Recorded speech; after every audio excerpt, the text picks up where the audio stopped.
I haven't talked about this a lot, but I was actually in an episode on season 1 of The Mandalorian. This was one of the biggest sets I've ever been on. I got to see Baby Yoda, and I got to wear these cool sci-fi arm wraps. The way I got there, it wasn't through an agent or an audition. It happened because of one simple thing: being authentic. Let me explain. Hollywood can be pretty confusing. There's no single roadmap for really how to get a job. It's chaotic, it's opaque, and sometimes opportunities just kind of appear out of nowhere. But if you think about it, that's not just a Hollywood thing. A lot of other industries can work like this. Sometimes it's about luck, sometimes it's about timing, and sometimes it's about who you know, or more importantly, who knows you. There's this idea that opportunities only come if you follow a set path, that there's a right way to get ahead in your field. But in reality, things don't always go the way we expect. So what can you control when everything feels unpredictable? For me, the answer has always been to show up consistently and put my authentic self out there. Like I said, I didn't land this gig through an audition or an agent or anything. I got it from doing things I truly enjoyed doing, and from that came an unexpected opportunity.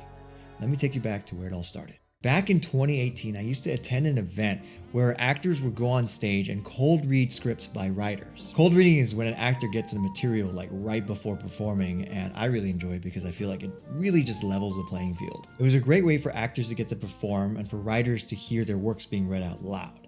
I wasn't there specifically to try and network in any sort of way to try and get things from people. I just wanted to go and kind of show off my skills and perform. And if I could meet really cool people along the way, that's a huge bonus. And meet cool people I did. My now friend Adria Walden was putting up a piece that was a feature film adaptation of her web series Black Girl in a Big Dress. And I was like, oh my God, who's this person? She's awesome. And this project is amazing.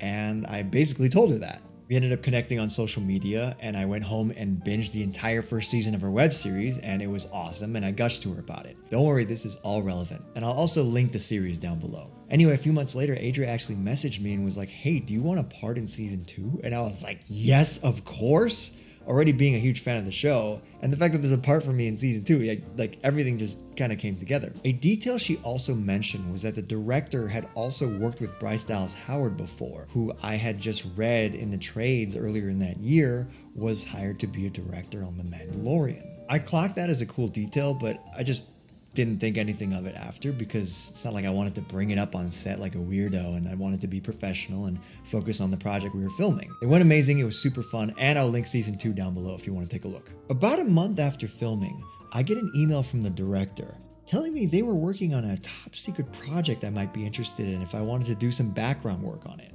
And I was like, yes, because I knew exactly what this was. And I was like, oh my God, is this happening? It's happening. Oh my God, is this happening? It's happening. It was a super wild moment of alignment because literally none of this was planned. Anyway, I got booked and confirmed and then had to wait a little bit because they were still trying to figure out the actual filming dates. So I think I ended up waiting like maybe even a whole month before getting onto set. But finally getting onto set, oh my goodness, like, I grew up being a pretty big Star Wars fan. And so this was so cool. Like they built out like so much of what you see on screen. And there were like other sets too that weren't in this episode, but like were in other episodes. And I was like, oh my God, this is like a very Star Wars type of design. Like the props were all real.